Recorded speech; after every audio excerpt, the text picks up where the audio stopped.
Meteorologist Bob Guzman keeping an eye on those storms tonight. A little tricky out there. Yeah, Dawn, there's no doubt about that. I've been scrambling, and I think the guys and gals up at the Severe Storms Forecast Center in Norman, Oklahoma, that covers the entire nation, as far as they look at all the parameters and decide where the atmosphere looks best for severe weather.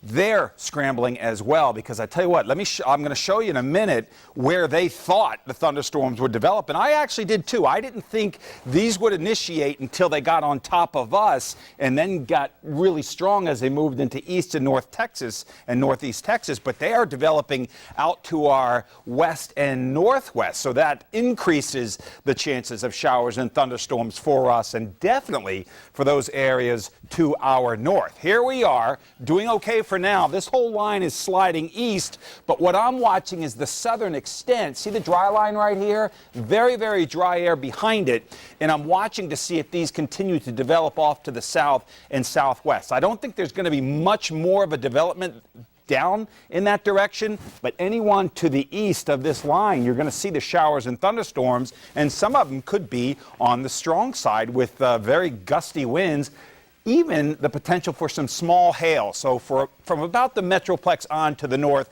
and northeast, that's where we'll change the forecast and have these showers and storms included in your forecast. And as I mentioned at 5 o'clock, I said if we do get the rainfall, there's a lot of dust in the atmosphere. Don't be surprised if you live to the north and northeast to have a dirty car tomorrow from the dust falling out of the atmosphere. Look at the severe weather forecast that they put out of Norman, Oklahoma. Just isolated showers and thunderstorms. And that line is sitting right here. They don't have the slight risk, but way to the north and northeast. So this one, they'll be going over the books tomorrow to see what went wrong with this. It just didn't look like this moisture was going to stay in place. The dry line is still right along this contour boundary here. Look at these relative humidity values, very, very low.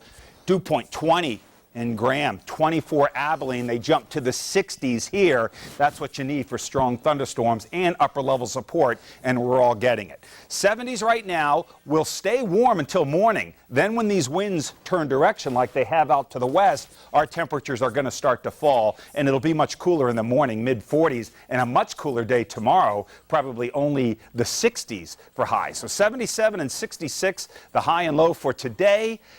This was the computer model. Didn't have anything. So we have to add the line of thunderstorms here. They'll push off to the east. It'll be a beautiful day tomorrow, bright and sunny, but it is going to be breezy and quite a bit colder with temperatures in the 60s. We'll go 66. Still right maybe 2-3 degrees above average, so not all that bad, but a little cooler than we saw today. So yeah, we're going to have thunderstorms moving to the east, the strongest to the north and east of the Metroplex. It'll be in the mid-40s by morning, with a wind chill down into the 30s. Sunny, windy, cooler tomorrow, mid-60s, and beautiful weather for the next 3 or 4 days. And then late in the week, we start to warm up a little bit, maybe more thunderstorms late Friday and Saturday. Becky's got that